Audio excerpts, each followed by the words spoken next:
Hi y'all, I'm Jasmine Best. I'm a mixed media artist living in the southern United States. Today I just wanted to check in on all of you and give some unsolicited art advice. During this period of quarantine, you might feel obligated, guilted even, to become this crazy productive creator. You're gonna fill all the sketchbooks, you're gonna finally use those oil paints you bought a year ago and never got around to. You might even try to change years worth of art practice to accommodate a few weeks or a couple of months just to deal with quarantine. There is no real pressure. There's a lot going on, and piling on a ton of art projects on top of that isn't going to help anyone. I know this goes against everything I learned in art school and that some of you learned in art school, but maybe just create something for fun. Now, I know art is fun, but I'm talking guilty pleasures levels of fun. Like a movie you enjoyed from your childhood you've seen 100 times, but for art. So something you don't plan to submit to a show, something you don't plan to sell or make prints of, something just for you. Art that feels familiar, non-challenging, sentimental even, familiar mediums, a sort of meditation piece, if you will. I started with ink sketches. I'm an artist who normally does multiple iterations, so I usually do at least 1 or 2 sketches before going into a final piece. I highly recommend trying this.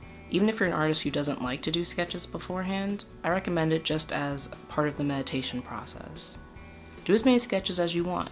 1 if you're really not feeling it, or maybe if you're getting into it, just keep going. Or maybe the sketches are the final piece. This is purely just to get you out of a mental funk space that this whole quarantine situation may have caused for you. People often say blank sketchbooks or blank pages are scary or intimidating, but I think it's an opportunity to, and this is going to sound kind of cliche, but clear your headspace. For my meditation piece, I painted a family photo that I've always loved of my grandma with her 3 youngest daughters. There's something about the serious side eye that she's giving them, and the expression on the girls' faces always stuck to me and always gave me pause when I looked at the photo.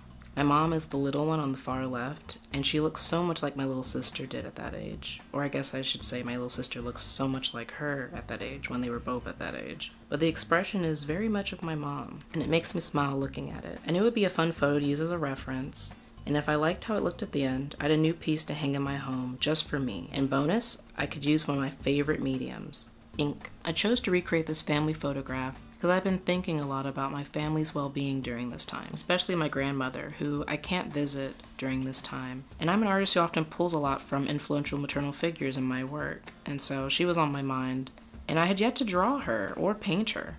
I decided to have a little fun and use some gold ink. Now, I know I said you don't need to use some mediums you're not used to or hadn't used in a while, but I thought it'd be kind of fun to try it out. I'll admit I got a little heavy-handed with it, but I didn't beat myself up about it. This, again, was about fun, and seeing how the gold hit the light and shimmered as it dried was, I admit, a really fun experience. And here we have it. Done. Here's my feel-good piece. I didn't feel overwhelmed or worried about the concept. It got my hands moving, but didn't push me too hard. If anything, it got me wanting to start back on my more serious projects through all this. Well, that's the video, and I hope you give this low-key art practice a try during these trying times. Feel free to share with me on various social medias your guilty pleasure artworks. I'm Jasmine Best. Until next time, y'all.